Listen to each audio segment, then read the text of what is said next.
하나님의 자녀입니다. 하나님의 자녀는 세상을 이깁니다. 무엇으로 이깁니까? 오직 믿음으로 이깁니다. 예수님께서 우리를 위해 십자가에 죽으시고 부활하셨습니다. 십자가에서 흘리신 예수님의 피가 우리의 죄를 깨끗하게 씻으십니다. 그 예수님을 믿는 우리를 하나님께서는 의롭다라고 인정해 주십니다. 내가 의롭게 살지는 못하지만 부족하지만 하나님은 우리를 의롭다라고 인정해 주십니다.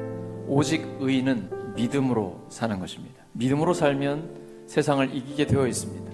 이 믿음이란 나의 능력을 믿는 게 아니라 하나님의 능력을 믿는 것입니다. 그러므로 세상적으로 성공한 뒤에도 하나님의 능력이 나에게 머물기를 원한다면 겸손해져야 합니다. 하나님은 교만한 자를 대적하시고 겸손한 자에게 은혜를 주십니다. 우리가 세상적으로 성공한 뒤에도 끊임없이 하나님 앞에 겸손해지면 계속해서 하나님의 은혜가 우리에게 머물게 됩니다.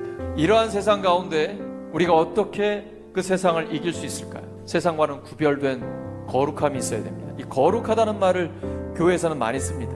성부, 성자, 성령, 성경, 성도, 이 성자가 다 거룩하다는 거죠. 히브리어로 카도슈입니다. 구별됐다라는 거예요. 세상과는 구별된 사람이에요. 돈을 사랑함이 일만하게 뿌리가 됩니다. 예수님은 하나님과 돈을 겸하여 섬길 수 없다라고 말씀하셨습니다.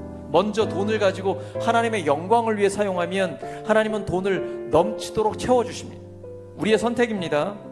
하나님을 믿고 하나님의 약속을 신뢰하고 먼저 하나님 나라와 하나님의 의를 구하면 됩니다. 나머지 모든 것은 하나님이 책임져 주십니다. 차고 넘치게 해주십니다. 우리가 생각할 수 없는, 상상할 수도 없는 방법으로 하나님께서는 역사해 주시는 것입니다. 그 하나님을 믿고 승리하시기 바랍니다. 신앙생활의 핵심은 거룩함을 지키는 것입니다. 오직 예수 그리스도께만 주목하는 것입니다. 예수님의 이름에 능력이 있기 때문입니다. 예수님은 마태복음 28장 18절에서 부활하신 주님께서 이렇게 선포하십니다. 하늘과 땅의 모든 권세를 내게 주셨으니. 예수님의 이름에 모든 권세가 있습니다. 예수님의 이름으로 죽은 자가 살아납니다. 예수 그리스도께 초점을 맞추고 살아가면 하나님의 능력이 우리에게 임합니다. 하나님의 능력이 임하면 속사람이 강해집니다. 한번 흔들어 보면 그 속사람의 정체가 드러납니다. 마귀는 그걸 알아요. 약하면 어김없이 공격하고 계속해서 그 공격을 당하면서 짓눌려 살아가게 되는 것이죠. 근데 속사람이 강해지면 넉넉히 승리합니다. 어떻게 하면 속사람이 강해질 수 있을까요? 성령의 능력으로만 가능합니다. 오직 성령의 능력 외에는 다른 방법이 없어요. 이 성령의 능력을 힘입는다는 것은 나의 능력은 의지하지 않는 거예요. 내 힘을 빼야 돼요. 그리고 오직 하나님만 의지해야 합니다. 그러면 성령의 능력이 나를 통해서 나타나게 됩니다.